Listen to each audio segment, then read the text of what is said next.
Good Friday afternoon, everybody. Coach Kurt here with the Elvis Cully Fight Team, broadcasting off the Fight House Talks podcast. I'm going to be running a man short today. Guro Brian is coming back from a VA appointment, so you may pop in a little bit later.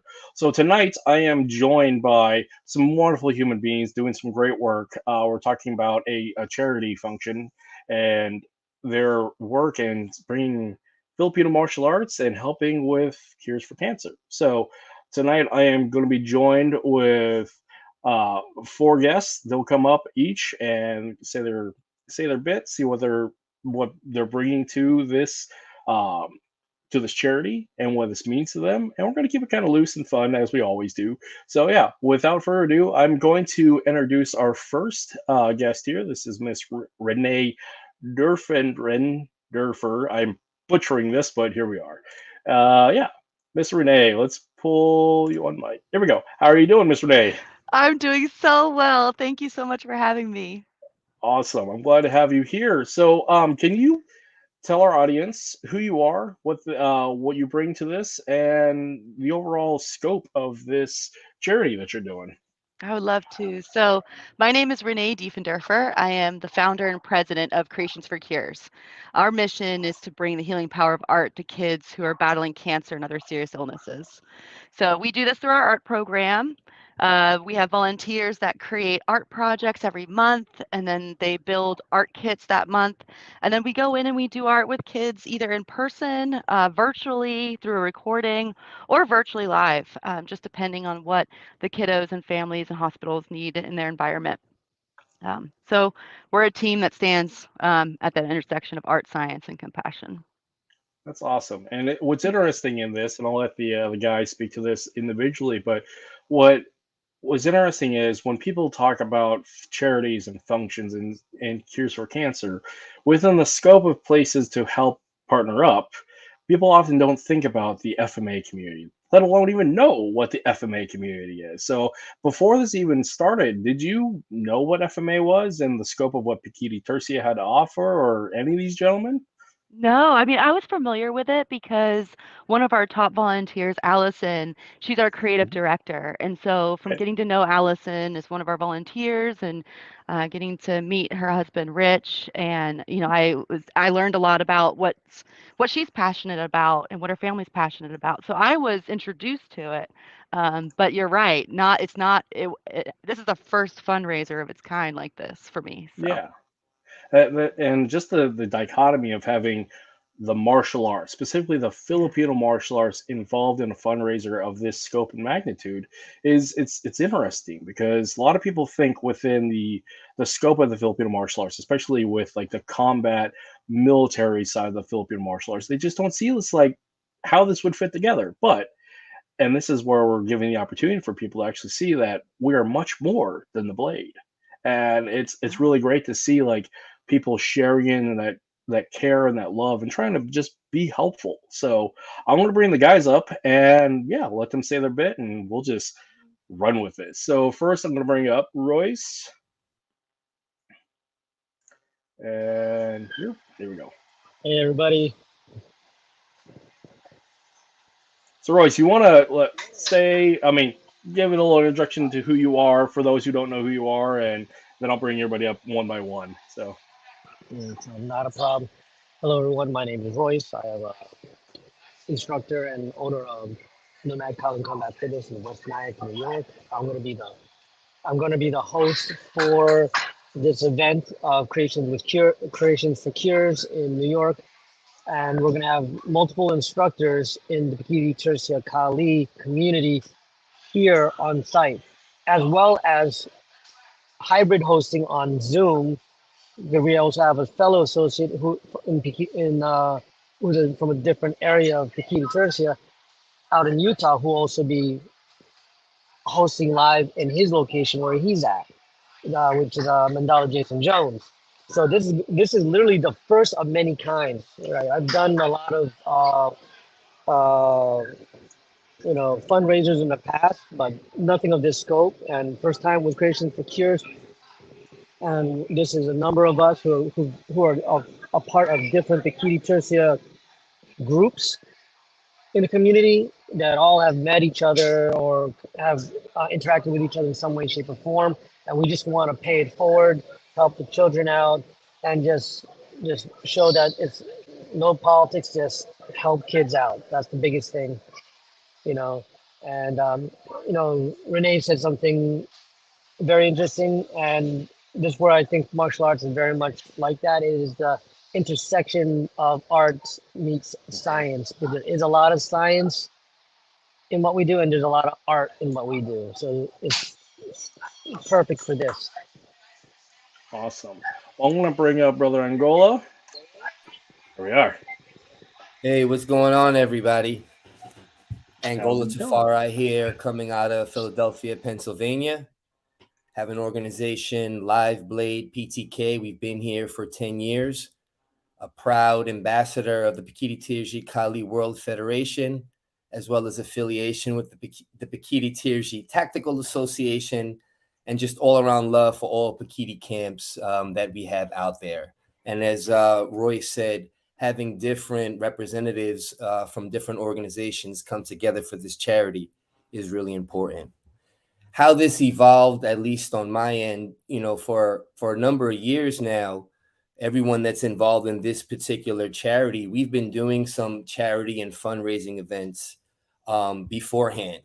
Mandala Richau has really been spearheading, getting us all together. And as you said, demonstrating that there's more than just the blade. There's more to this training than just the combat skills. Of course, for Pekiti Tirsia Kali, we have a philosophy. We believe in life. We believe in health. We believe in success. And so, we salute in every day, in our classes with that. But how are we actually living by that? And so this charity is just an opportunity for us to, again, pay it forward, go beyond the skills. And ultimately, as martial artists, we should be thinking about our contribution to humanity. And so that's just a brief introduction right there. It's an honor to be here and meet everyone here. Coach Kurt and Renee, and of course, Royce. We've been doing this for a while. So great to see everybody. That's beautiful. And last but not least, we have Brother Court here. And here we are. We're all here. Brother Court. How are you guys? Doing well, sir. My name is Court Bolton. I'm out in Colorado. I have a Pekiti Tirsia school. We teach several different arts here, as well as do some contracting all over the country, working with different organizations, we'll say. And then when Mandala Rich brought this to me about the opportunity to do something of where we could all get together, we could help an organization like this, and just kind of put it out there that there's more to what we're doing than the organization that somebody's attached to, or names, friends, that sort of thing, but that we can come together as a large group and do something to benefit the greater population. I was all in. Awesome. I'm glad to have you here and part of this collective group effort. And yeah, so like I said, I want to keep things really loose and fun and free, so we can just discuss what this means to us each. I'm very new to this, so I'm allowing you guys just tell me. But Miss Renee, so how long have you been in this particular field of work? Yeah, so that's a great question. I started Creations for Cures formally in about just over 7 years ago. And I did that based on my own experience. So I'm a cancer survivor, and that's what inspired me to want to create something that would help others in my situation. So we've been formally an organization for the last 7.5 years, but before that, I was testing and researching and wiggling my way into children's hospitals to learn more, to make sure that it was something that people wanted. Awesome. So you guys are underneath a 501c3. We are. Awesome. That is great.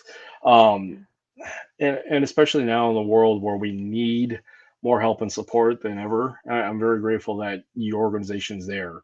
When you got introduced to the guys here, you mentioned you had it by way of another person, but have you actually trained in any martial art, let alone the Filipino martial arts? No, never. This is going to be my first time. So I will be joining the fundraiser on September 9th. So I will be there virtually. I'm really, really excited. This is my first time. I have a close friend of mine. This has really opened up some great conversations. And for me, with the ability to get to know people in a different way, a really good friend of mine out here, I had no idea that he was very passionate about this particular style of martial arts. So my buddy Alexis will be joining us during the fundraiser, and I'm excited. So, Awesome. And yeah, I can agree, or I mean, it just exuded out with everybody. Like passion yeah, speaks for a lot of problems. Because I mean, I say problems, but it's like it's problem solving. Because the big thing we talk about in the martial arts and also the military is like we got to work the problem, and we have a lot of passionate people out there that have a lot of this energy, want to do something, and not everybody actually knows how to do it or find the facilitator. And it's awesome that when two very passionate, very different camps can come together and work together in such a beautiful manner. So, can you speak to that a little bit, or let any of the guys jump in? I mean, Yeah, this is all about bridging worlds and making connections and getting outside of our bubble, and as martial artists getting outside of our comfort zone, and this has evolved, and it's beautiful to work with this particular organization mhm, where some of the fundraisers raisers we've done before has been for like an individual. This is mhm, going to be supporting many. Just to clarify, in case people aren't not clear, there's three of us here today, but there's going to be three more at the mhm. event. So there's going to be six total instructors, Okay. and each of us for 1 hour is going to be teaching one specific subsystem of Pekiti Tirsia. And so the idea here is that, folks who've never trained before, like Renee, and who are just kind of coming out and want to do something new, this would be a good introduction to train in the system as well as get exposed to the various subsystems. For folks who've trained before, having this lineup of quality instructors kind of go back to back will be something new. And of course, we're going to make sure the material is fun and invigorating. So we're looking at like 6 hours of training. And so get hydrated, make sure you got you're warmed up, but it's going to be a great experience and it's going to be a great event. But again, it's about bridging worlds. When I was researching PTK when I first got involved, or this became an idea. And I was inspired by how much we have in common and just learning more about the history and what goes into martial arts. And it's problem solving, it's creativity, it's discipline, and a lot. I mean, it's remarkable to think that we have so much in common. I do art with kids in hospitals. You all practice a beautiful form of martial arts, and we have a lot in common. And I love that. That's awesome. Yeah, it's that I've often talked about when it comes to like resiliency, is that there is a purpose behind all this pain that we survive through. And it's very interesting and beautiful that with such an art such as the Filipino martial arts or Pekiti Tirsia that comes from a very martial discipline, that there is beauty that comes along with it at the behest of like there's some straight up pain there, but there's purpose behind it, and that purpose is we find peace and find passion and compassion along with that. And it's just I'm very grateful that everybody's found a way to come together with this. I think you said something key there, Coach Kurt. Pain, at least from my perspective, is necessary for growth, and discomfort in a lot of ways. And as much as we want to avoid it, without it, we really can't evolve. We'll never know what our limits are. And so the martial arts mindset, regardless of what discipline you are coming from. But that mindset, I guess that's what Renee's talking about, that she connects with, where you're persevering through challenges, finding meaning through the pain, and ultimately trying to find a better quality of life.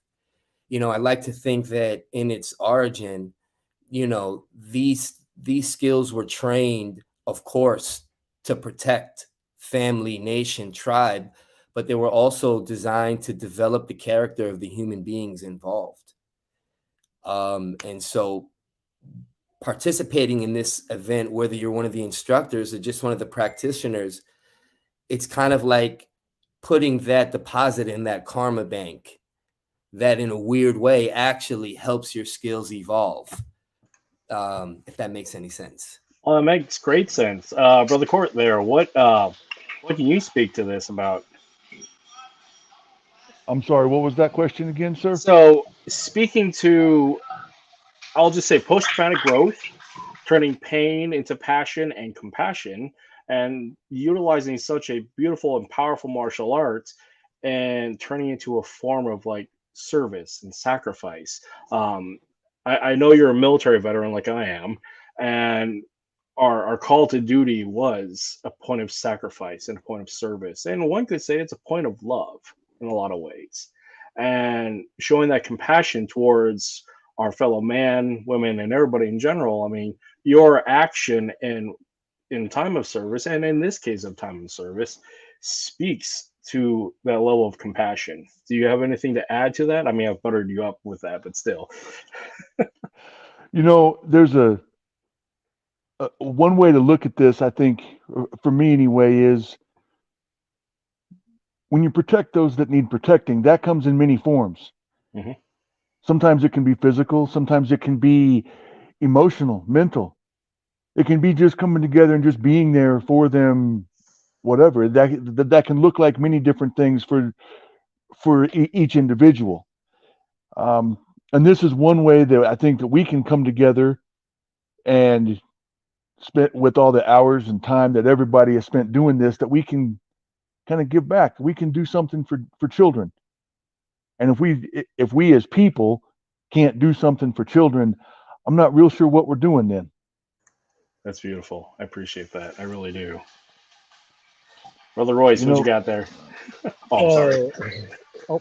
Royce. Good court. Yes, sir. Well, one of the things that we should talk about is what each instructor is covering while we're in this seminar. Yes, sir. I'm about to get into that. Go right ahead. Court, why don't you lead us off? I'm going to be showing how to use a pistol using knife concepts in Pekiti Tirsia. So what that'll look like is covering what the concepts of single knife are in Pekiti Tirsia, some footwork, and then how we apply those to a pistol or empty hands or whatever. Just because they fall under knife doesn't mean they stay there. They can travel to whatever method or weapon we want to use. Nice. Awesome. And that's one thing that we've often talked about at least in the Pekiti circles, that whether it's the PTTA or whether it's the PTKWF or whatever group out there, that there's a direct correlation from pistol or firearm, to blade. And that's one of the reasons why I love PTK, because to me it's been it takes that one approach of one system, many weapon categories. Does that make sense? So it doesn't matter what we pick up.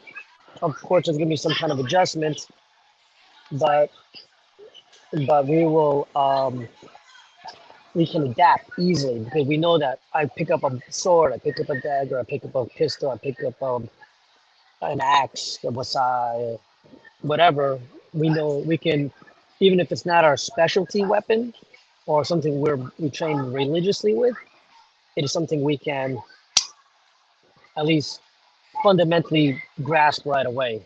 And that's what I really like about the art. And I think a lot of people will like that about this art if they're either new or to the art, or if they're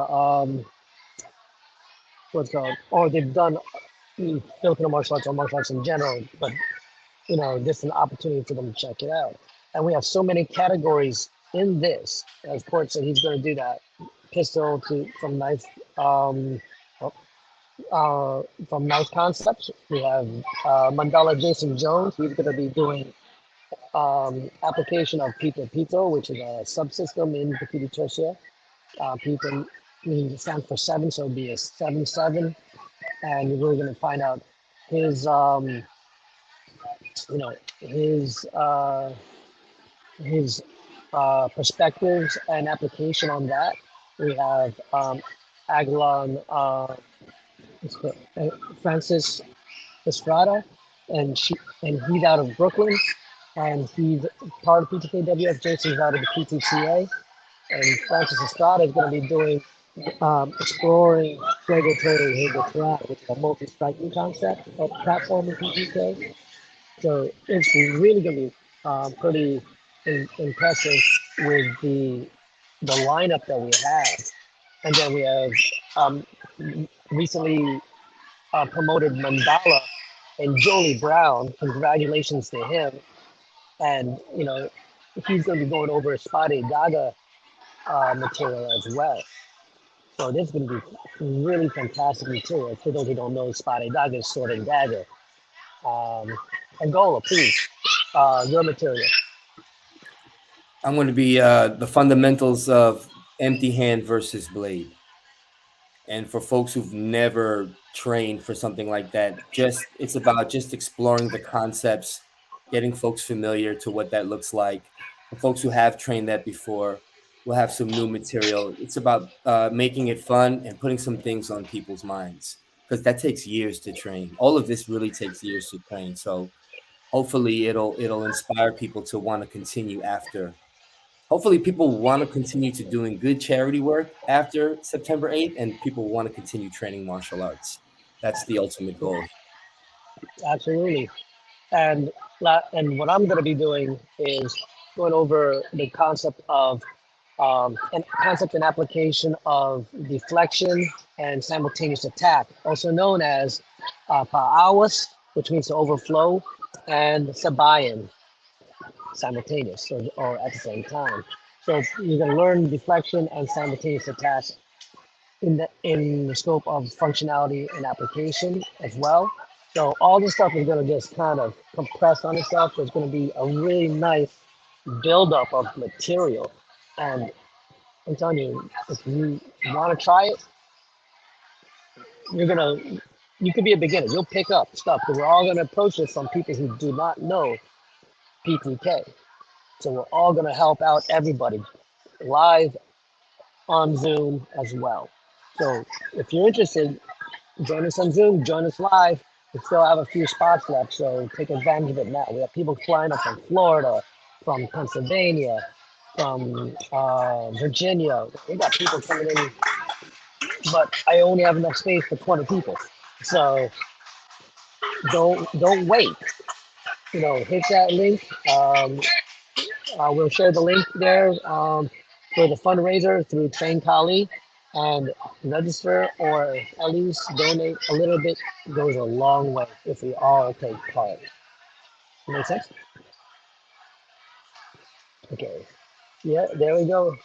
Here's that Facebook event link for the fundraiser there. Everybody can register. I'll also throw all the details down in the comments and everything else. So we'll have that available.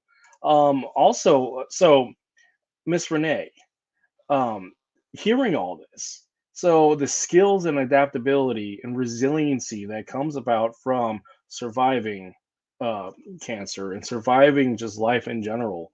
What is interesting about what the Filipino martial arts, what PTK also talks about, is the adaptability, the creativity, the opportunity for people to find resiliency and finding what works for them and finding a way through all of that.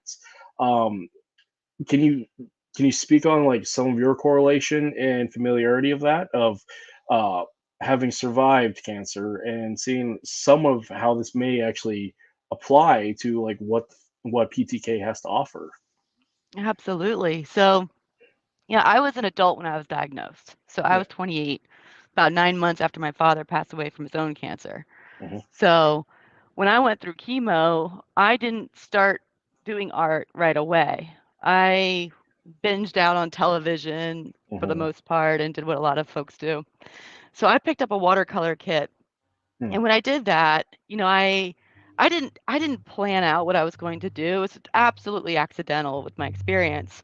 Mhm. But there were times where I would study something, like I would study an image on Google, like a bird or something, and I would recreate it.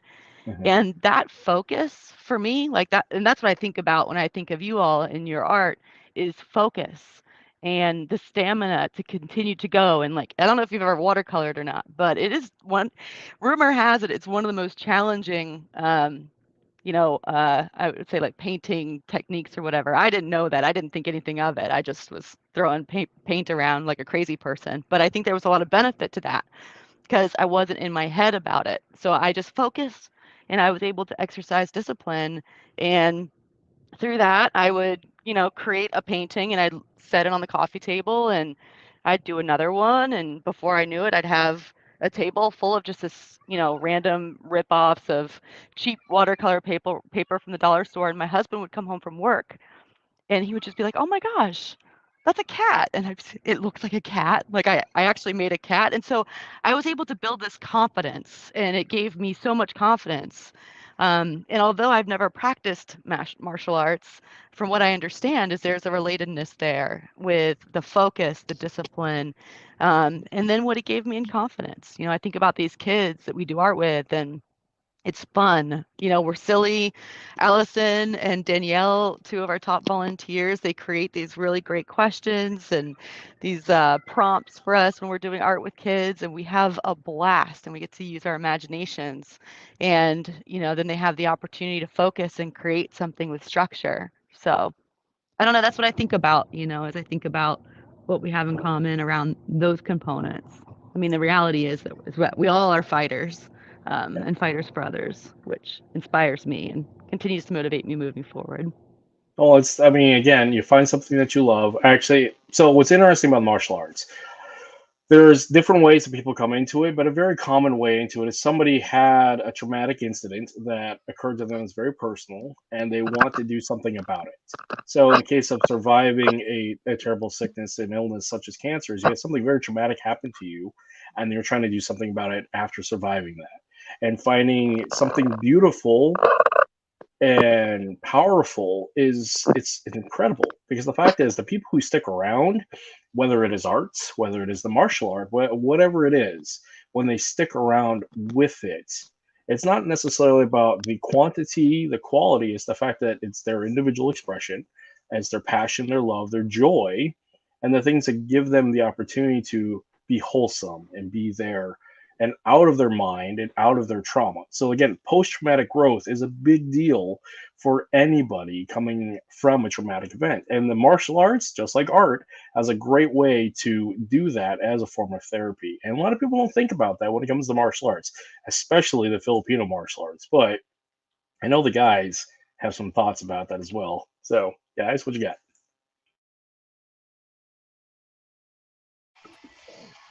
Well said, Coach. First of all, well said.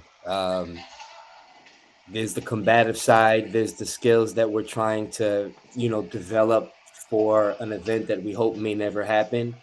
But then there's also the non-combative side, the mental, spiritual, emotional component that should be part of the training.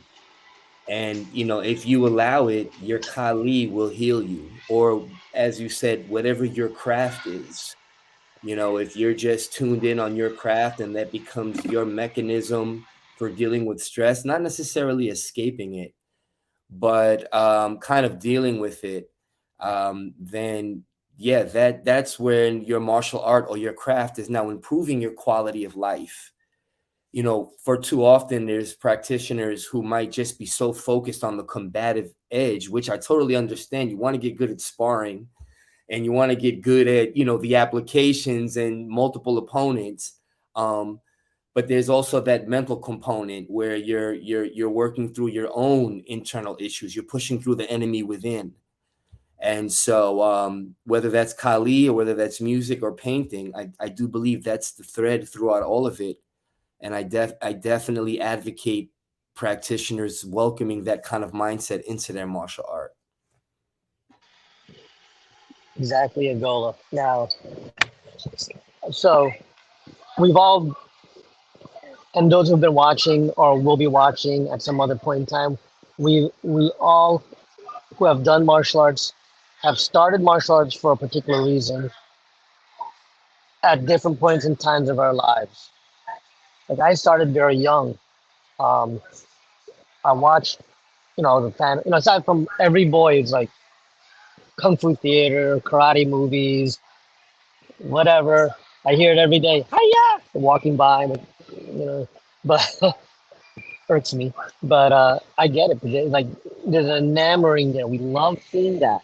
But at the same time, like when you grew up watching these things, like little fanboys that or fangirls, watching this stuff, loving the martial arts, loving the concept of the typical a protagonist going through the heroic journey and growth from nothing to something, from just a man to a hero, from someone who didn't expect to be more than what he was, or it could be a revenge story or whatever else. No, every aspect always has something where we are struggling to better ourselves. It is the very foundation of martial arts, even if it's born in the military where they do this 100 push-ups, whatever, and they're on you, the drill sergeant pushing you, and they're harsh on you for a reason because they have to be.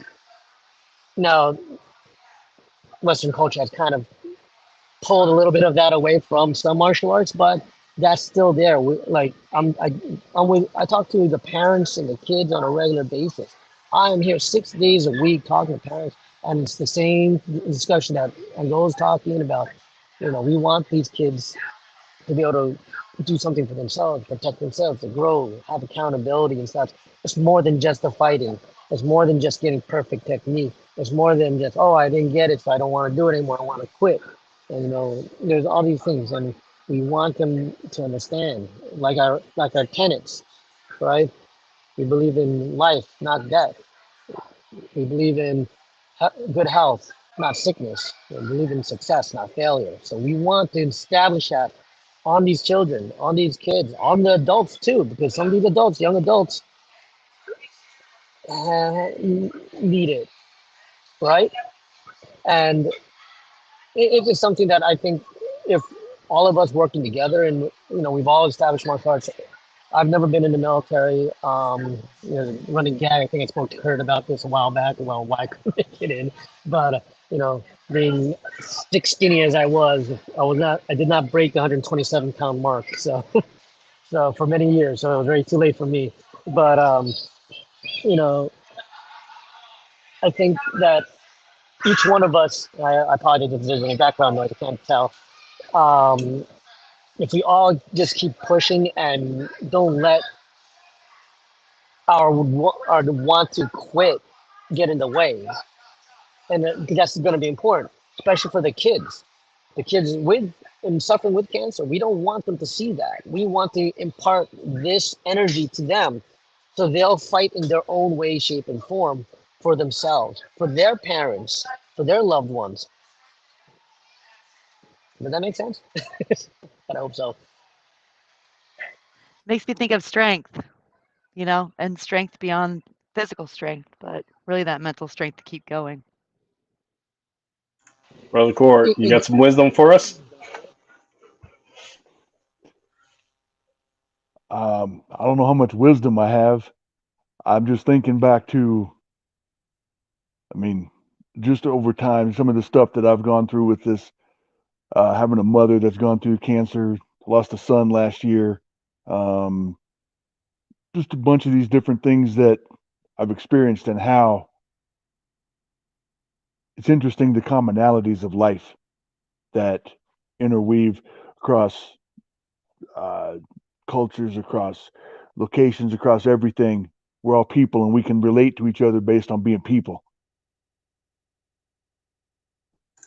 We all love somebody, and somebody loves us, and that is an inherently human thing.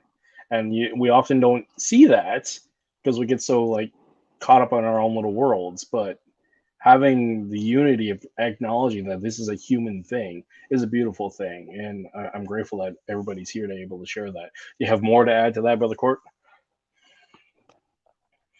Nowhere near as eloquently as Royce was talking about it. It's good though, because we all have our own stories. And the thing what's interesting in the regard of post-traumatic growth is that I want to throw this concept out there that we're more than, okay? Our resiliency comes at a behest of pain and trauma, but we are more than. And when people think about the martial arts, especially a very skillfully violent martial arts such as the Philippine martial arts and Pekiti Tirsia and the military, people think, well, violence, but we are more than our violence. And just like surviving a traumatic illness such as cancer, you are more than your cancer. You're more than the mental health aspect. We are more than. And the thing that I find like that's an inherently a human thing, and then and having dealt with a lot of behavioral health clients in my previous work, I can still see that in the same with anybody who deals with a traumatic illness such as cancer, is that you are more than that, and people love you regardless of that. And that's something I wish that we get more of our opportunity to like say that publicly, that it's okay that you're hurting, but you are more than your pain, and you're beautiful regardless of that. And what's beautiful about it is that we have some very alpha male strong men here sharing in that love and that compassion to show that they're more than that, and that is beautiful. So The fun thing about the whole alpha male thing and such, um, I think there's a lot of talk about alpha male, beta male, sigma male, and all that stuff. I'm just a male. I'm a guy. I'm a dude pretending to be a dude. No, sorry. Um, no, the reality is, if you're a man and you understand the concept of responsibility in life and the people you care for, you have people you care for, and like you said, the people who care for you. There's a duty and responsibility, no matter if you're in the military or not. You have a responsibility as a fellow human to do what you got to do to help those less fortunate, our noblesse oblige, so to say. So that's a very important aspect to me. So when I was younger, my mother would take us to the Philippines, right? So I've been going back and forth to the Philippines since like '82, and I learned firsthand at how lucky I was. And I'm in suburbia America, you know. I have a high ranch, but you know, I don't have no mansion. I don't have bazillion cars or whatever, right? I'm not no bling, you know, right? There's an obligation that we have, in my opinion. Now, of course, everybody's different, but in my perception and what I believe, hey, to him, Jack, um, is is that we have one to pay it forward. That's part of our duty and responsibility of men who choose to take up a mantle of leadership, of instructorship, of teaching. We have that responsibility and obligation. So that's part of the reasons why I do what I do. I have like a number, right? And we all do. So that's why this has been very important to me. I have friends I've lost through cancer. I have friends who have had family who've lost who they lost through cancer. We all, like Brother Court did not know about your losses. Renee didn't know about your struggles. We all have or know people who have been going through struggles. And, you know, I don't know what that feels like per se. I'll never claim to, but I do know that I don't ever want to know people close to me to go through that. So I want to do what I can to help mitigate that, or whatever, even if it's 0.5%, that's 0.5% better than it would have been, right? That's what I want to do. And we have our reasons. This is why when Mandela Rich asked me to do this, there was no question, no second thought. It was just, yes, I'm done. I'm in. Let's go. Let's make it happen. That's, again, that's me, you know, and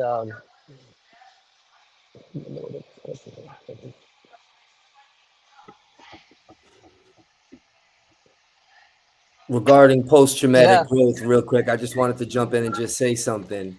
You got me thinking, the Stoics have a quote, the obstacle is the way.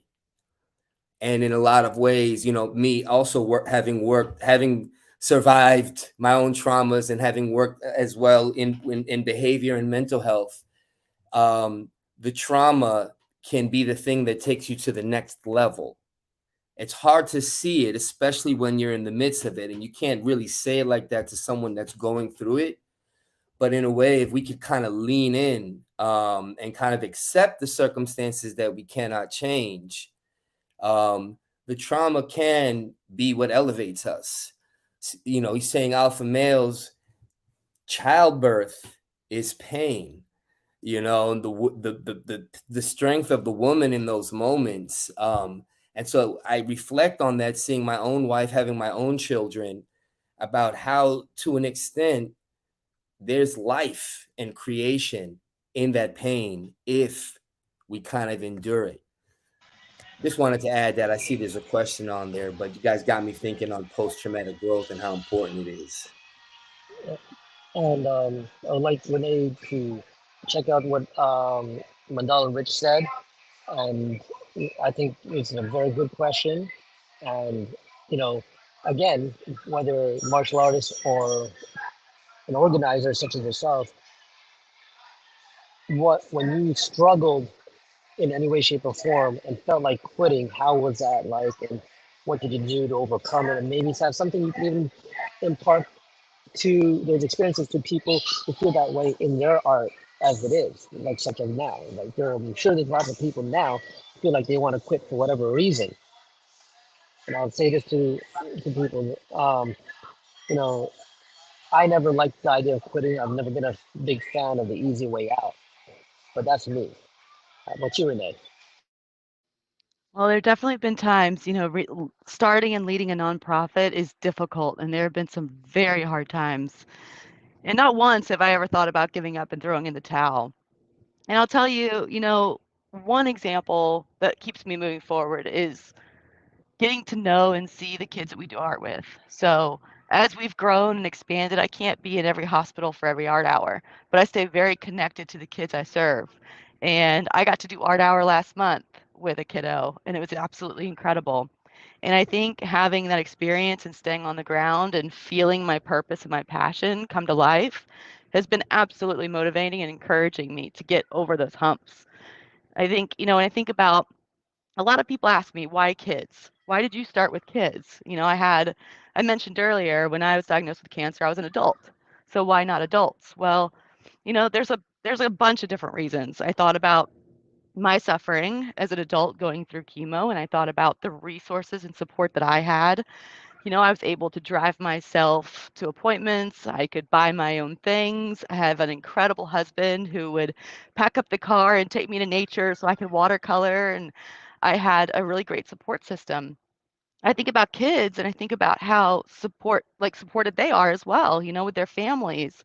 But I think about how kids are supposed to be kids. They are supposed to be playing with their friends, part of a sports team, surrounded by family in their own homes. And the tragic truth is they're not. Over 15,000 kids a year are diagnosed with cancer. And we help even more than that as any child who's struggling with illness. But I think about that and I think about their parents and how, for me, I was the patient. So for me, it was like, okay, do this. It's awful.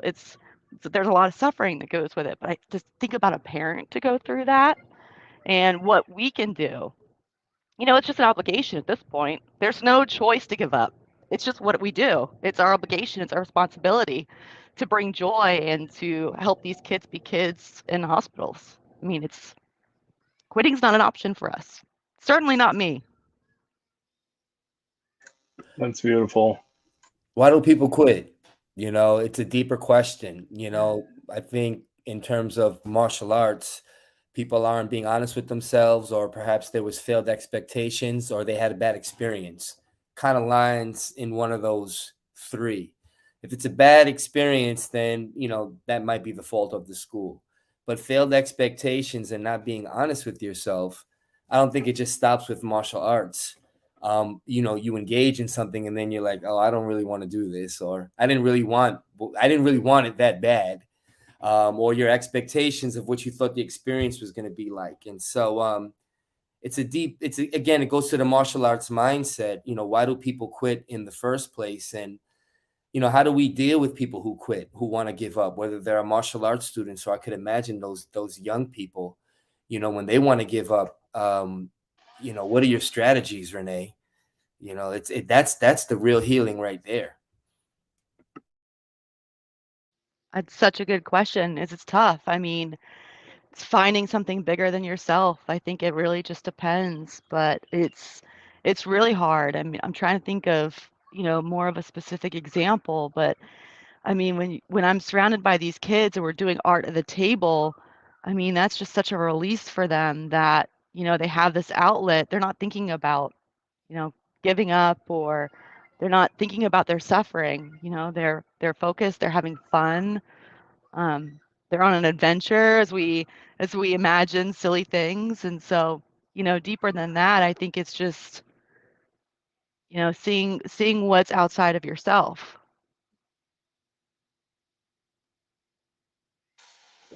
One thing is I'm actually, quite happy that to be a part of this because, one thing I know that in my life, that art helped me. You know what I mean? I grew up doing visual arts, really graphic arts, painting, watercolor, um, sketching, drawing, painting, whatever. And that was a big part of my life for so long. And that and martial arts were always part and parcel of my life. And I think that giving people this opportunity, this hope, helps them. That they could find something like within the art that helps guide them to that light that they need to, that helps give them that extra energy to fight and move forward, press forward. It makes me So, think, I remember I had a coach who said, you're never tired when you're winning, like in the sparring match, and I tell my own students, if you feel like you're losing, you're probably gassing out. And I think that art experience that you give to the young people or whatever it is how do you make people feel like they're winning when it seems like they're losing? And how do you get that mindset to be in the midst of the storm? I mean, we're still searching for it, and we're searching for it together. But it's feeling like you're winning, I think, even in the midst of the pain and the trauma. Yeah. Well, I'll speak to that for a second. I have one of the things that I hear a lot of adults say is, I'm not a good artist, or, I can't really paint, or what I paint doesn't look like something. But at Creations for Cures, it's not about the outcome; it's about the process. So, there's no winning or losing when you do art with Creations for Cures. It's the process. It's having the courage to pick up the paintbrush and just explore whether you want to dump yellow paint on and swirl it around and throw a streak of glue on it. I mean, there's no expected outcome. And so I think that's part of, why we do what we do really well, is that we're not there to make sure that everybody's house looks like a house. absolutely. And, the same thing in martial arts, we all kind of dive into it. Some people go in with certain type of expectations. I totally understand that. At the same time, just because it doesn't go your way doesn't mean you can't give up. And I'm sure all of us, whether martial art or job or I don't even want to go into the deeper aspect of Renee might have gone through, but it's the challenges they face, and they don't understand that it's okay. It's okay to it's okay to be bad. It's okay to suck. You'll get better. We'll get better. We'll get better together. Now, um, Mandala Rich posed the question of, is there anything people should have to train if it's their first time in this? And um, just bring, for everybody who's going to come who are either new to FMA or new to martial arts, or people who are truly interested and want to pick up some stuff and learn, right? one thing you should have is some training sticks and training knives,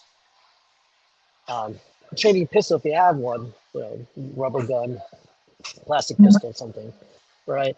And we'll go from there. It's going to be really not. I don't want to say intense because it's not going to be intense. We're not treating this like an intensive camp. Those are intense, but it's going to be something that's going to be very thorough for each one of us. We're going to be presenting, so that way people, beginner, intermediate, advanced, will get something out of it. And as long as you bring that to the table, whether at your location at home, if you're going to be joining us on Zoom, or coming here live, again, training sticks, 2 sticks, just to be safe, training knife, training pistol, and then bring your drive, bring your thirst, bring your hunger, bring your want and love to learn, to grow, to improve. Maybe there's something you think you don't get and you're too new. Don't worry about that. There's plenty there. And when you get the video to review, you will learn again and learn again. So people know, those who are joining us live or on Zoom, they get a copy of the link to download the event so they could always review it. We got you, but trust in the process and let us help you. If I could add on to that a couple things. Number one, don't forget a notebook. There's no substitute for writing notes on your own. Yes, we're going to have video. Yes, there's going to be people to talk to, whatever else. Writing notes is the best way to learn things. Write them down again. It'll go a long ways towards helping. If you're worried about doing my portion specifically with the pistol, etc., if you just have a real pistol but not a training pistol, that's fine too. We're going to work with some of that, and we'll make sure everybody's training safely. That's the key in the whole thing. Renee, I'm listening to you talk about the art and everything, and it sounds very familiar. There's two basic training methods in almost any kind of training you're doing, whether it's military or anything else, and that's outcome-based training or performance-based training. Outcome-based training being how high, how far, how much, how fast. Does it look exactly like the picture? Is it exactly that over there? Versus a performance-based training model that simply says, are you performing whatever we're doing to the best of your ability in the most timely, efficient manner so that you can improve for yourself, because you're really only competing or working against yourself, which is exactly what it sounds to me like you're talking about with the art, and how it's able to work with everybody is no matter what you're doing, what you're not doing, how well you're doing the best for you. And that's really all you're trying to get. That's awesome. I know Miss Renee needs to pop off, but do you have any final thoughts for us? Dude, thank you so much. It is an incredible honor to have your support and the PTK community helping us fight for these kids who need us. Our mission is so incredibly critical, and with all of my heart and on the behalf of the entire Creations for Cures team, thank you. Thank you all so much for having me today, for having us as part of this beautiful fundraiser, and for inspiring me through the great practice that you all do. So I'm looking forward to September 9th. I will be there, and I'm excited to see you all at the very latest at then. So thank you. Thank you, Miss Renee. It's good to finally meet you and meet your acquaintance.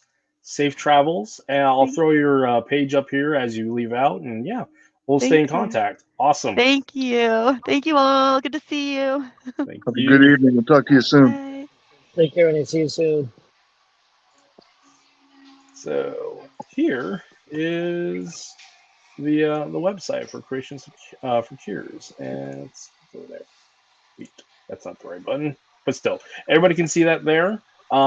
Undoubtedly, there's also a Facebook page. I'll find that and throw in the links as well. But yeah, that's awesome. So Gentlemen, what's going on?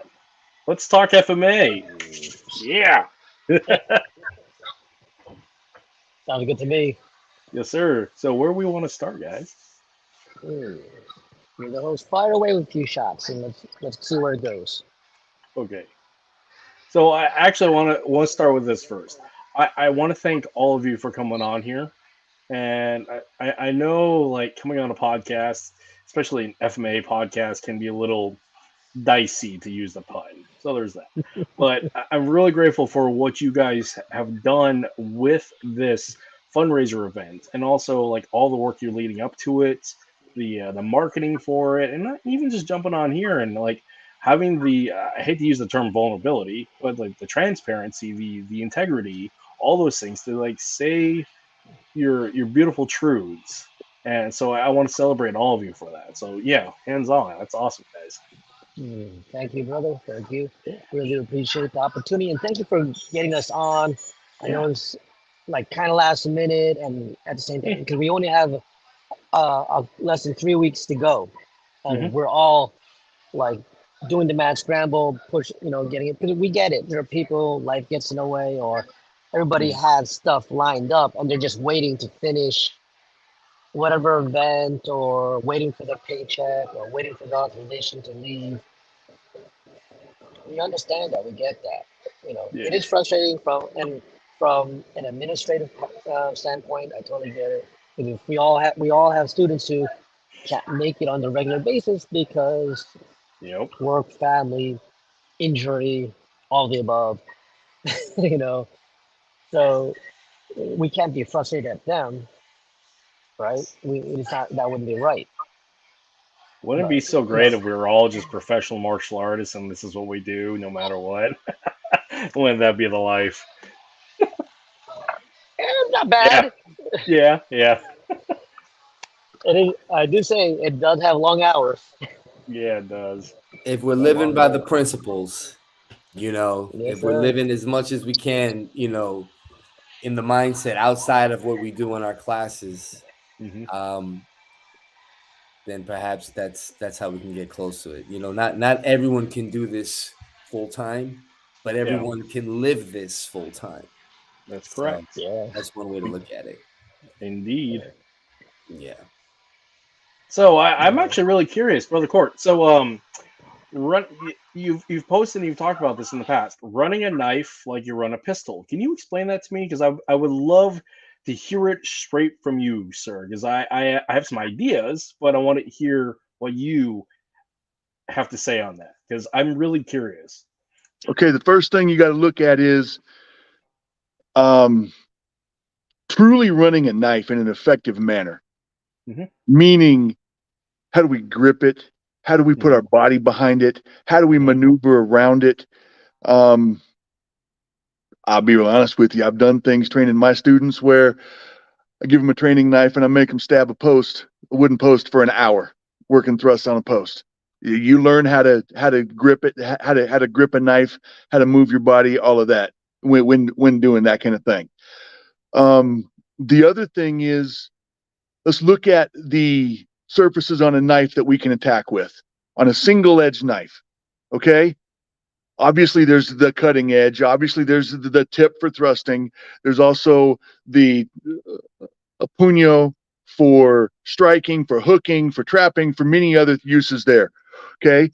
Now, what about the spine of that blade? We can use that for trapping and hooking. What about the tip, the back of the tip? Now, what many people call a thrust with that is actually a rip, where we're taking the tip of the blade and ripping through the skin, whether it's over the eyes. That's an extremely effective place to use this, is right over the eyes. Why? The skin is very thin right there. The bone is very close to the surface. There's an amazing amount of capillaries there, so we get huge blood flow, all of that. Okay? Now, when we're looking at a pistol, okay, most people, when they think of a pistol, most people just look at the one opening at the front as being the dangerous part of the gun. Okay? Well, now, what about under the barrel along the frame? That's a sharp edge. rough place. I can strike with that. I can strike with it. I can hook. I can trap. I can parry. Any number of things from there. I can thrust with that muzzle. Then, if you do one of the few modifications that I would tell anybody that gets a gun, that gets a pistol for personal protection to do, and you ensure that the sights on your pistol are steel, never plastic. And I have to specify that because some of the most well-known and well-used pistols on the market come very commonly with plastic sights. Yeah. They're serviceable at best. That's it. Steel is the much preferred method for sights. Okay, if you have steel sights on that gun, number one, yes, I can use the rear sight to cycle the gun to clear malfunctions, to charge the gun, etc., etc. But now, what about the front sight? Okay, just like I can rip across the eyebrows with the back of the tip of a knife. Why can't I do the same thing with that front sight? We're speaking the same language. So why can't I use it under the nose, in the ear, on the hand, in the elbow? Any of the places that we would use a knife, I can replace that with a pistol. Okay? That's some of the basic ideas with this. And then when you look at it from the Pekiti Tirsia standpoint, in the Gasa Tirsia, there are 5 elements of the Gasa Tirsia. So Bayan, Palasu, Pasakai, Panud, Pasagat. Okay? If you take those elements, they transfer to any weapon that we want to use. Hands, knives, double knives, wasai, anything you can think of, those 5 elements still transfer. So if we're using those 5 elements, we're still using the concepts of a knife. Okay? Tracking. Whether we're looking for an opening, we're riding, we're meeting, we're flowing, whatever it is, that's still knife concepts. That's still the way we would apply a knife. And when you look at so many Filipino martial arts, my background being obviously in a Pekiti Tirsia, but also in Illustrissimo Bahad Zubu, before I started my Pekiti training, so much of Filipino martial arts is based in, while we learn a set of techniques based on angles, footwork, body mechanics, etc., then it becomes, how do we apply those? And the one commonality among every Filipino martial art that I'm aware of is those are based on concepts within that system that say we take these common set of movements and we apply them using these concepts. And that's really the essence of the system. That makes sense. That's the idea of using a pistol like a knife. Now, if you get into, if you really want to get into Pekiti Tirsia, according to Tuhan Mel, the rifle is part of the Malaya Sabat subsystem. Okay, yeah, I can see that. Long range weapon. Okay. It would work very similarly if you're in the military. If you did any sort of rifle bayonet training, anything like that, that's extremely similar to Malaya Sabat. Soft P redirect, engage, soft P redirect, engage. Yeah. Absolutely. Absolutely. Now, so that's some of the concepts that the reality is we already know the movements, we already know the techniques, we already know how to do the things. Let's just look at a different way of thinking about it. Yeah. Tracking that. That's awesome. I appreciate that. Like I said, I had some ideas, but you've confirmed, and that's awesome. You're speaking a language of love that I understand. So now, here's the other part. Yes, sir. Just like we train to access the knife, whatever else, we have to train to do the same thing with the pistol, because the reality says life is not a duel. Life doesn't start like an MMA fight.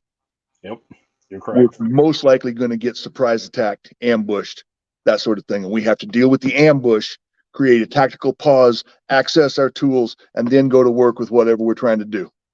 Battle drill 1 alpha. Got to still react to that contact. Yep. We're going to have to react to contact and create fire superiority one way or another. That's for sure. Sir. Yes, sir. That's awesome. I love being able to speak the language that I miss speaking with my peers. So yeah, that's awesome. Uh, Brother Angola, you've been shaking your head and agreeing. What's your thoughts on this as well? I mean, we're really just at this point we can just talk about whatever we want, I guys. had the good fortune of traveling to Colorado and learning on the court with exactly what he's talking about.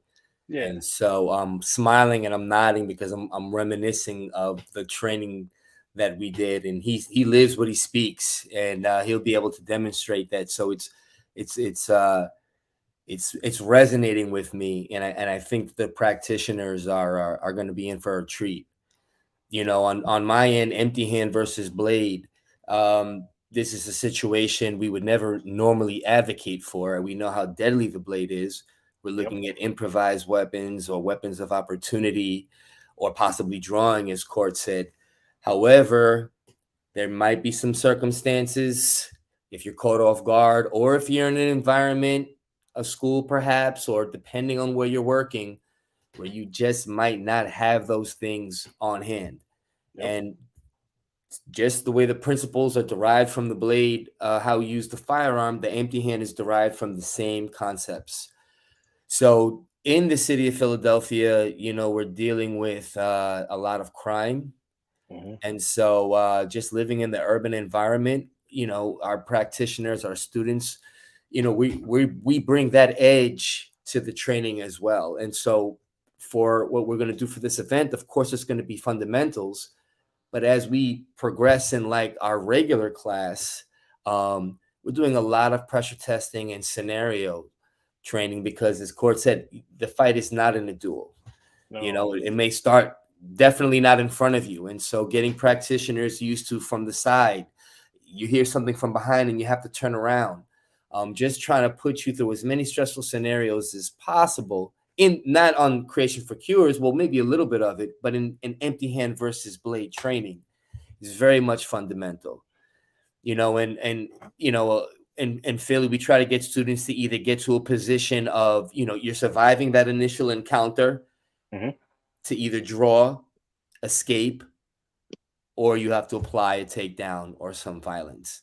You know, dip, destroy, deploy. One of those three is what you're looking at. And so, you know, it's a vast subsystem that we could talk about for hours, but trying to break it down to core elements so that beginners can understand it and new students can understand it, I think that's where the key is. I mean, what's good about what happens at the event, not to cut you, Coach, is that all of our stuff is kind of going to be overlapping. So the pa'awas that Royce is doing is going to bleed into the empty hand versus knife. It's going to cut into what Court's doing. It's going to connect with the Espadi Daga. So there should be a common thread. That's awesome, because like basically what I was saying is to talk about the fundamentals again.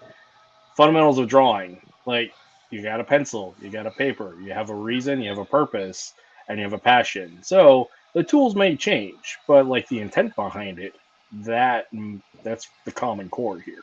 So that adaptability and that creativity, that's the core of all of it. It's still art because it's creative, whether it's a violent creativity or a curative creativity, it's still creativity. Yeah. You know, in the same way we apply that creativity and we could draw any weapon, we can use the Kali in reverse too. If we look at stress and problems in life as a knife attack, can we flow? Can we adapt? Can we deflect? You know, and so that's how we're living it in both ways. Yep. And so I'm constantly trying to think of these concepts. That way, if I ever have to apply them, I'm already in the motion of it. Yeah. It won't feel as much like a surprise. Well, it's interesting because, like, when it comes to FMA and specifically like Pekiti Tirsia, because the lineage history and the military connection of Pekiti Tirsia, people think about the hyper-violent, hyper-combative side of it, but they don't actually. If one, they haven't been have it explained to them, or they haven't had that martial arts maturity to make that connection of like, it's not just about the weapons, folks. It's the adaptability, the creativity, and the living the life, not living the life of violence. It's living the life by the principles, not the violence. And that's, a lot of people just don't get that opportunity because they have 15 seconds on TikTok. So stuff like this, we have an opportunity to express the overall scope and validation and beauty that is this dedication to an art that you guys so love. You know, not to speak for everybody that I know, but those of us who have been doing this for Pekiti for quite some time, like myself, I've been doing it for the past 25 years. You know, it's the one art that I did that I'm like, this is it. Mm-hmm. And yes, I've learned other stuff, but to me, again, like we talked about before, it's FMA to me. It's all encompassing in this. So, and in regards to all this material, the intent, like I've talked about in the past, train with intent, but the intent is what drives us to do what we want, whether create a masterpiece or be the masterpiece or train in a masterpiece, you know, is that intent is what drove us to start our journey into whatever it was we wanted to do, whether visual arts, performing arts, musical arts, or martial arts, correct? And with that said, you know, it's I find it very interesting, and you know, with all the aspects of the sorry, with all the aspects that we talked about in in trying to get something.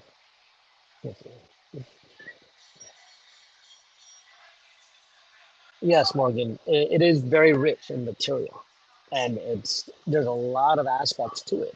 Like yes, metaphysics, you know, physical, emotional. There's so many aspects, a lot of expressions, and a lot of groups. Whether there's a Kapapuna, World Federation, Tactical Association, Classical, you know, GTS, and pick a PTK organization and group and belief. We didn't. We got into this for a reason. It's not no 15 seconds. And the problem is, there's a lot of people want to be a part of it now who lack in emotional maturity. That's what I'm looking for.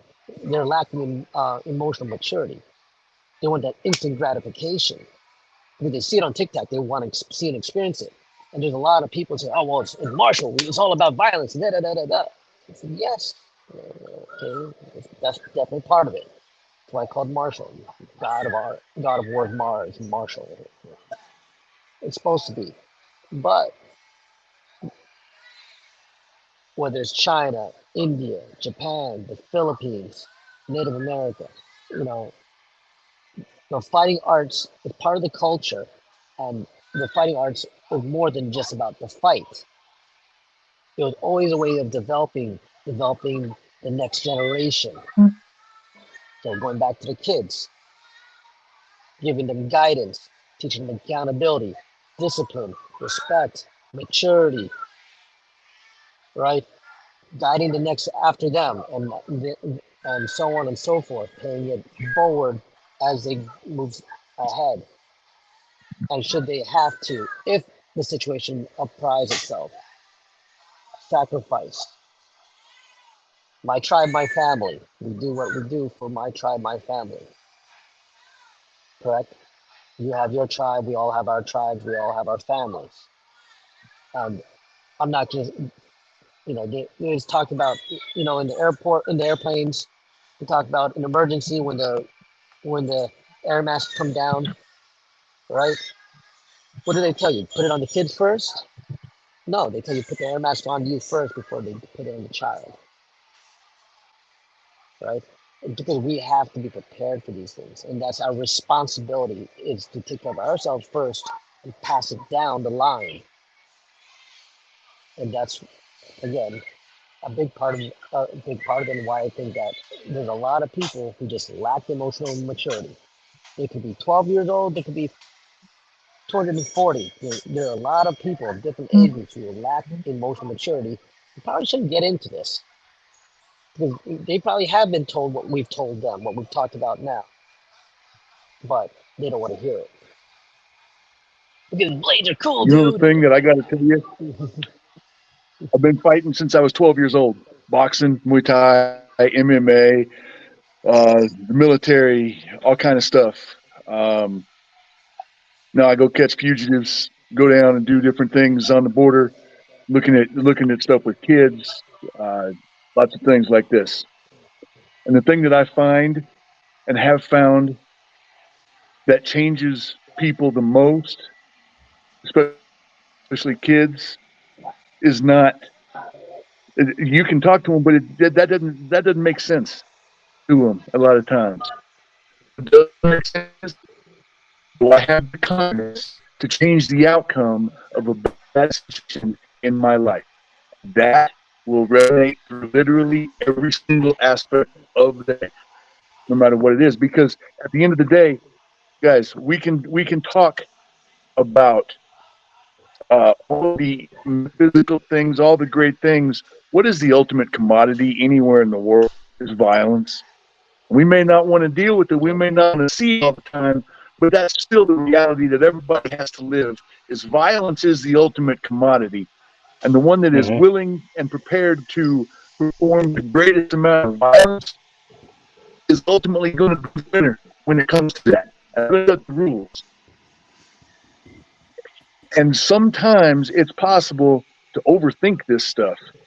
Yep. And get away from, hey, look, really what this is about is not me, not mine. Because that's truly what it comes down to. And yep, there's a lot of benefits that come into it as a result. But the end state is,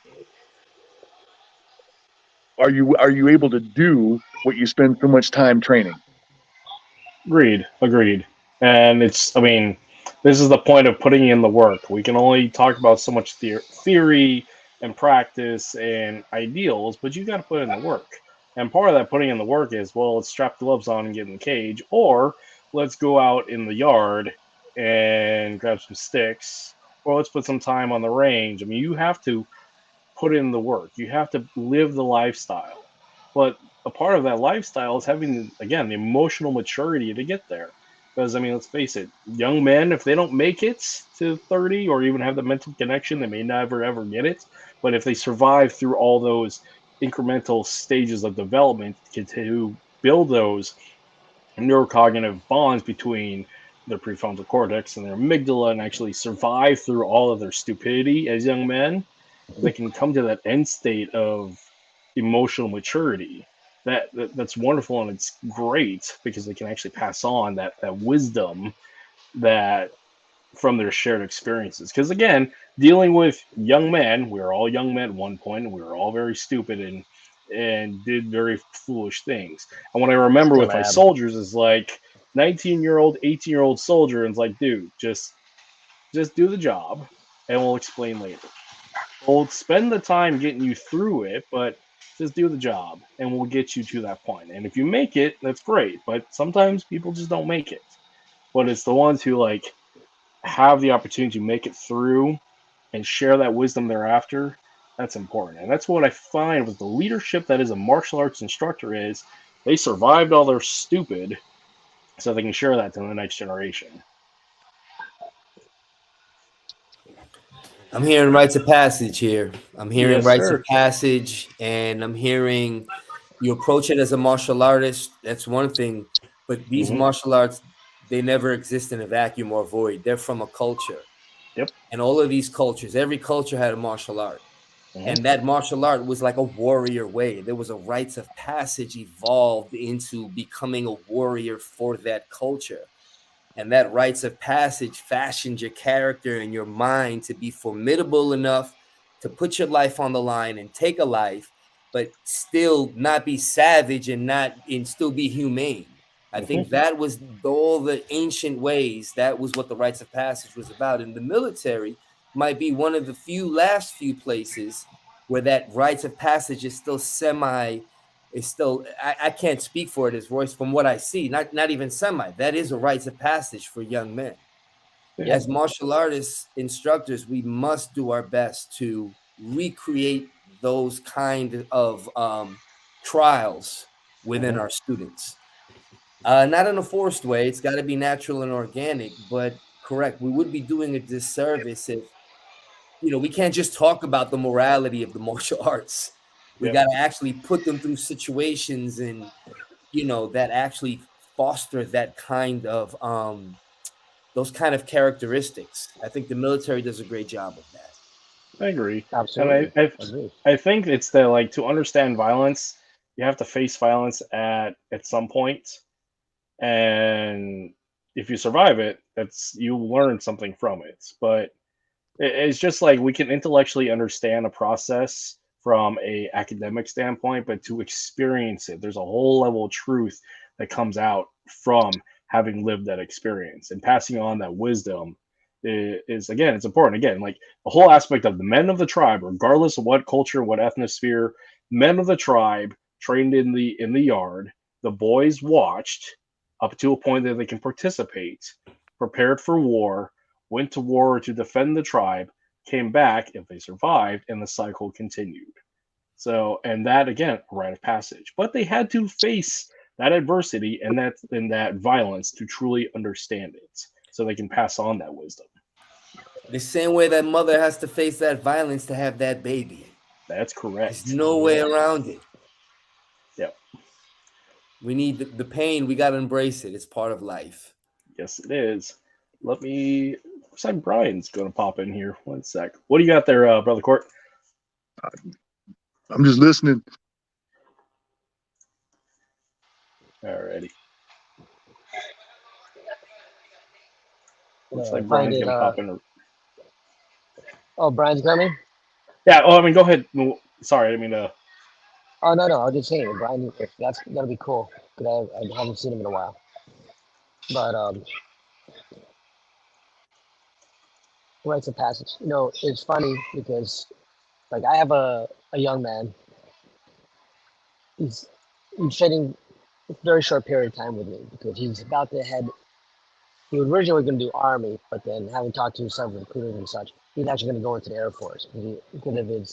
He already has a college degree, and he's going to go in as an officer. But he's training, so I'm training him to kind of help him be a little bit prepared for when he goes into it. Physical training, he really lost weight, got a little more fit, we're building up a push-up game, stuff like that, But also training like Pekiti, kickboxing, traditional material, etc.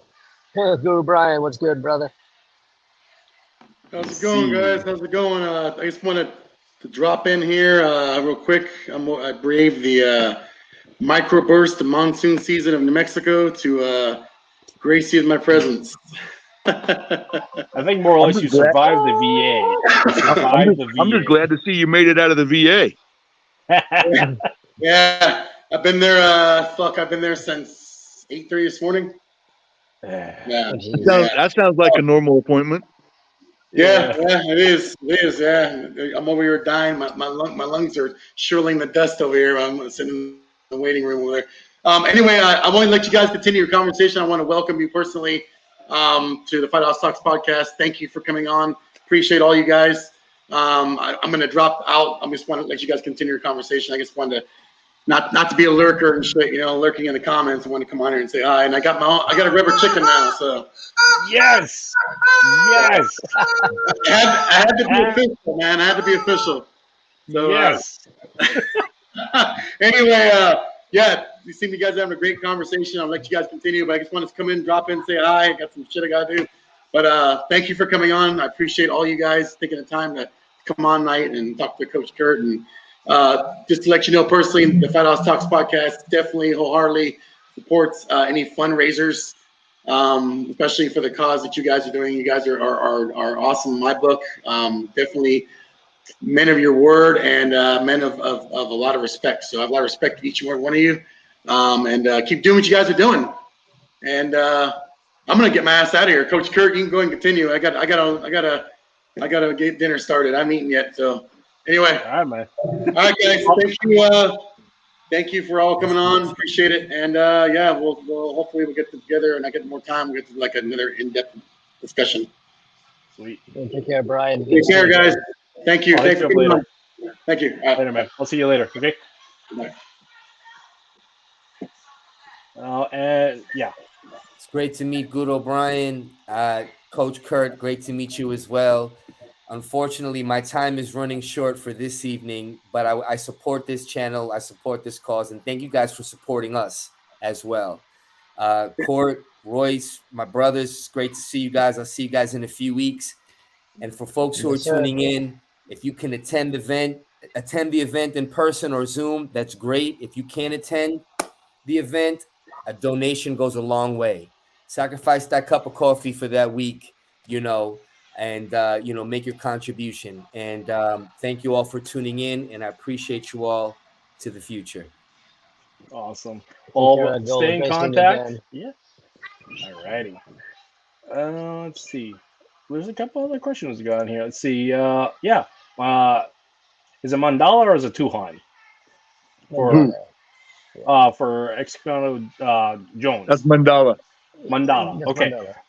So he's got a question as to what brought me to FMA. Was it military or were you always aware of Filipino culture? Well, long story short, I'm Filipino. I was adopted by an American family that were stationed there in the Philippines, Clark Air Base back in the 80s. All my martial arts come to me by way of that family. They've been in military service since the French and Indian War. There's been a Leffler in military service in every conflict since then without break. So there's that. And same with martial arts. So long story short, my adoptive grandfather was a Golden Gloves boxer, went off to World War II as a U.S. Marine. He was a Marine Raider with the 2nd Marine Division, went from Guadalcanal, Iwo Jima to Burma and came back. Somewhere along the way, he brought a single knife, single stick. Yeah, the dude was a badass, but he was also like, he has some straight trauma. He brought back a single knife and a single stick methodology to the family. Stripped out all the FMA, all the Filipino cultural references, talked to myself, my father, my uncles, and just didn't pass on any of that information. So as a child, I grew up training Kenpo, boxing, shorty flicks. My adopted father is also an old Ed Parker black belt. He actually fought Long Beach International. He's got a lot of martial arts in his background himself. He's also a pro fighter. So there's that. But I was training at a Taekwondo school in Utah, and there was a Filipino man there that was training as one of the black belts, and he saw me playing with sticks, knives, and swords, and was like, "Oh, you're Filipino, I'm Filipino, you should know what FMA is." And I had no idea what it was. Come to find out that he was a modern arnis black belt, and he started putting names attached to the things I was already doing.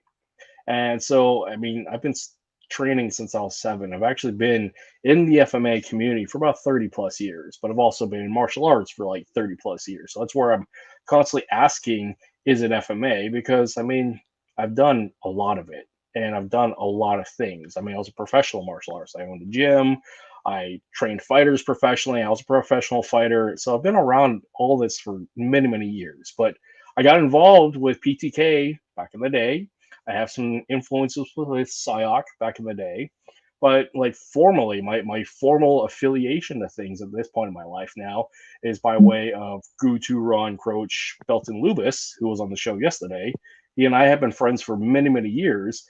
And I was going to be an affiliate school for his Muay Thai program back in 2019 before I shut down. But by way of him, I am training specifically Tabuada Balintawak Eskrima, but I'm also doing some PTK and NSI. So it's just everything kind of gets in the mix with me. So I'm not necessarily looking for ranks in anything. It's just I love my cultural connection to stuff. Because FMA is inherent to how I reconnect my culture and heritage, but I also just love this. So I dabble and I do it all, and so it's really not like I have a specific mission as to who and what I belong to. It's just I belong to it all because FMA. Again, I questioned, is it FMA? Well, the answer is yes, and the answer is I love it all. So I hope that answers your question there, Mandala Jones. It's long-winded, but yeah. But yeah. Let's see I thought that was very cool and great to hear about your story, your journey. Yeah, thank you. We all, not some of the people who might be watching this that have been shared this link through our connections don't know who you are. So it's good so they can see that. And it's good for me because I like knowing about the people I've become friends with. So good. And that's the thing where I'm at right now. So here's the other one too: is FMA in politics. You can't get away from it. The way that I get away from it is being apolitical because I don't swear by a flag. I love FMA, and my goal and my mission is to share as much FMA and love of the FMA within the community as possible. So by doing so, I just want to share it all with everybody. And if I can do that by giving a voice to everybody, I'm going to do that. So, and I want to approach this by way of love because doing this by way of warfare, I've been there, done that. I want to do this by way of love. So, Can I share a pet peeve yes, sir. in the way of a question Yes, sir. and get some feedback about it, please? Yeah. The way the term FMA is used so commonly these days Mm-hmm. bugs me That's severely. fair. Okay. Well, the reason. Let me give you the reason because it's not fair for me to just state that and then leave it like that. Here's the reason. FMA is no different than the term kung fu or karate or taekwondo or jujitsu, any other broad umbrella term for a martial art. Mm-hmm. But we don't refer to any other martial art as karate or kung fu or anything else like that.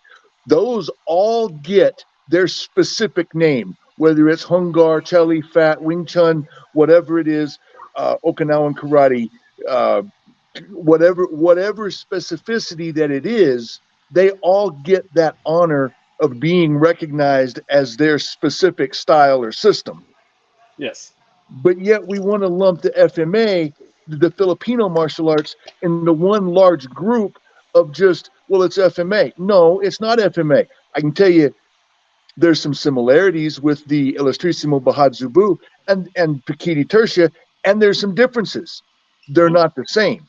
And the concepts behind them, the intent, some of those kind of things are very different.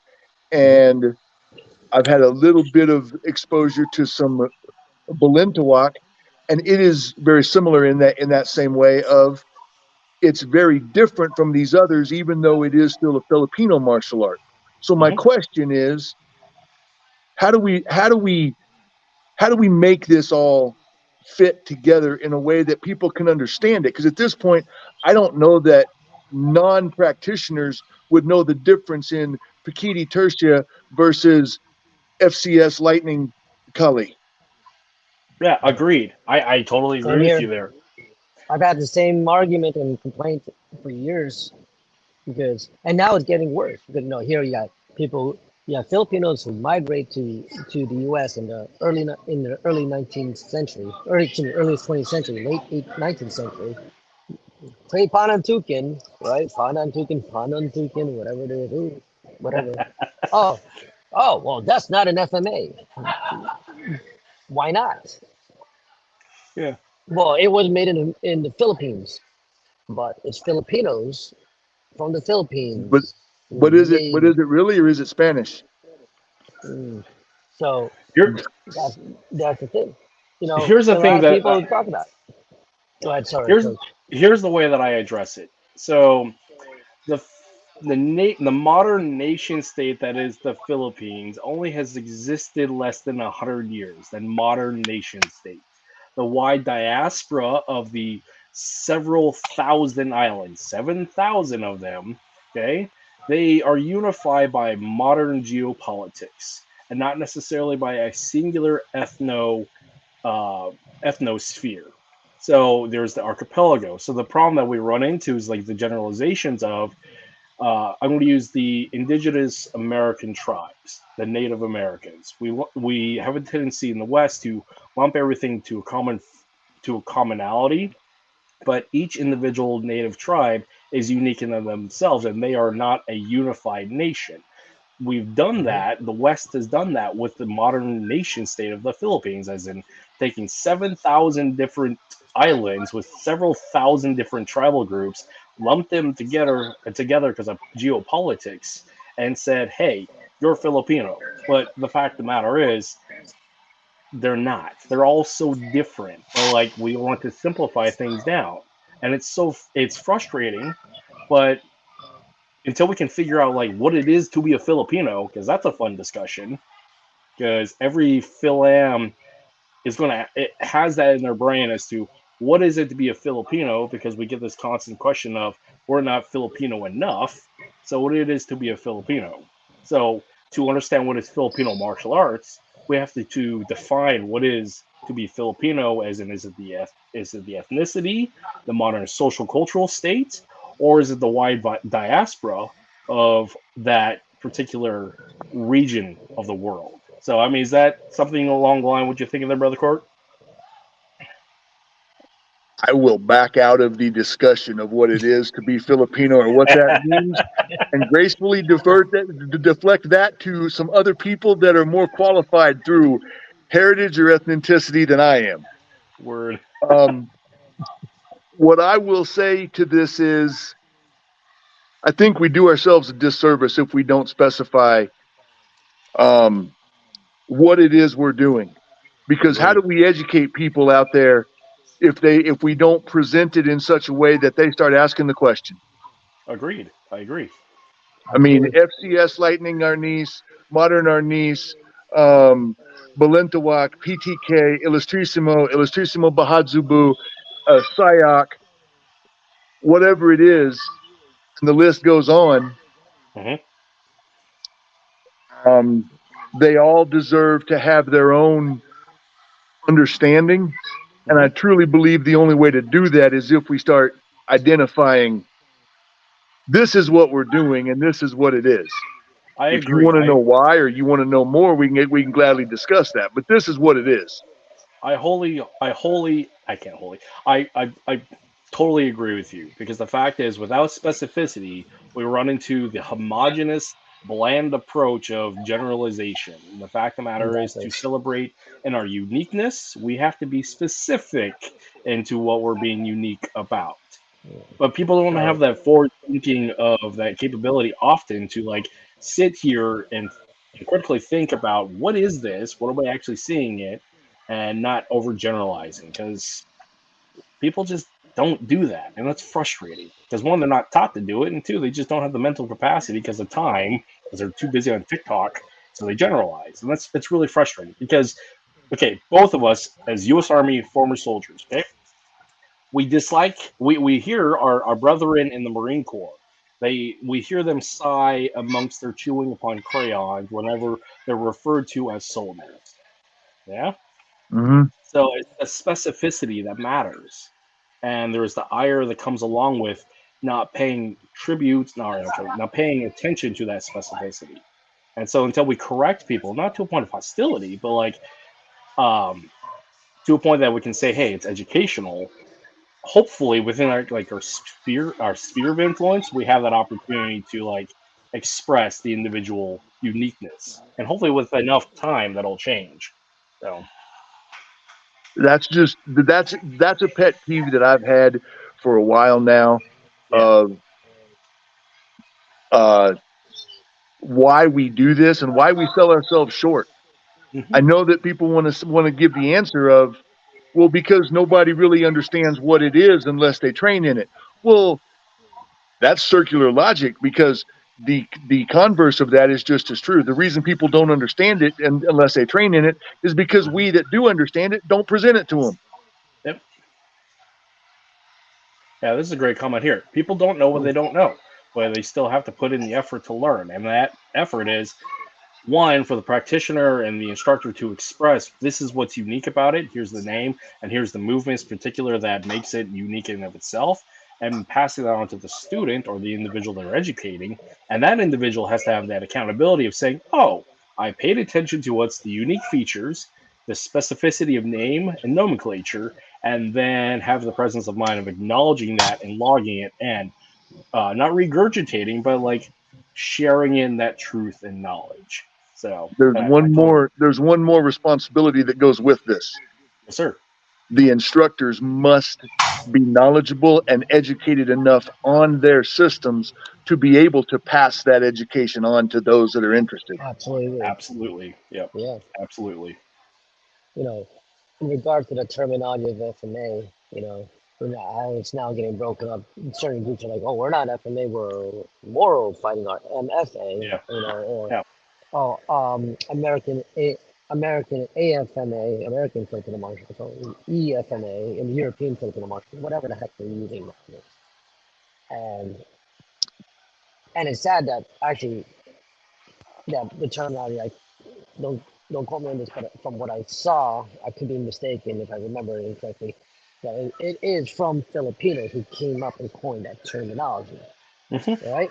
And so I have a running joke in my school, right? We talk about traditional martial arts.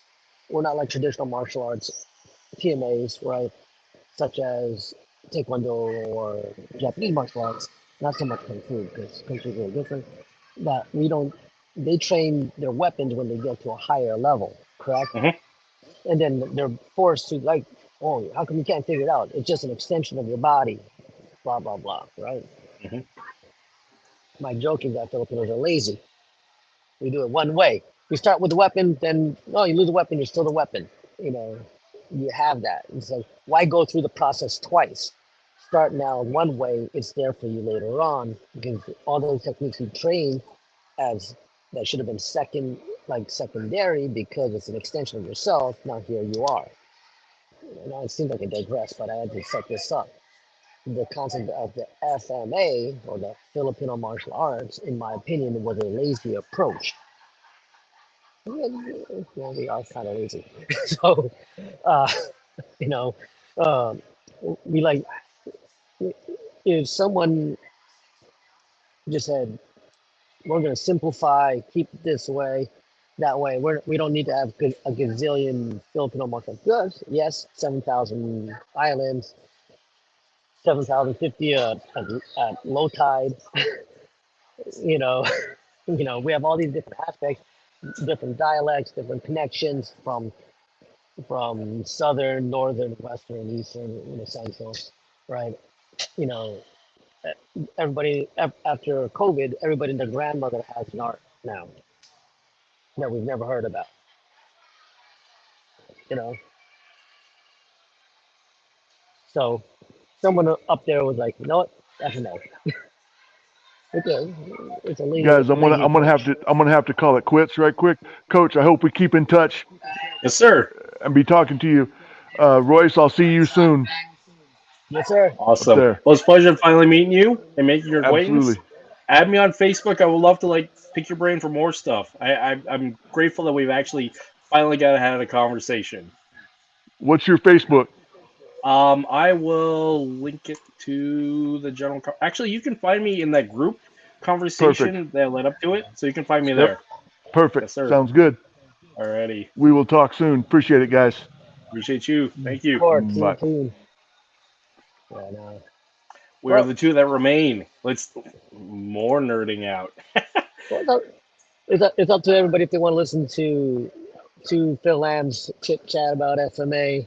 Yeah. But again, thank you everybody for coming in to help support the event. This is if you can please inform friends and family who might be willing to help donate to the cause. Again, a little bit goes a long way.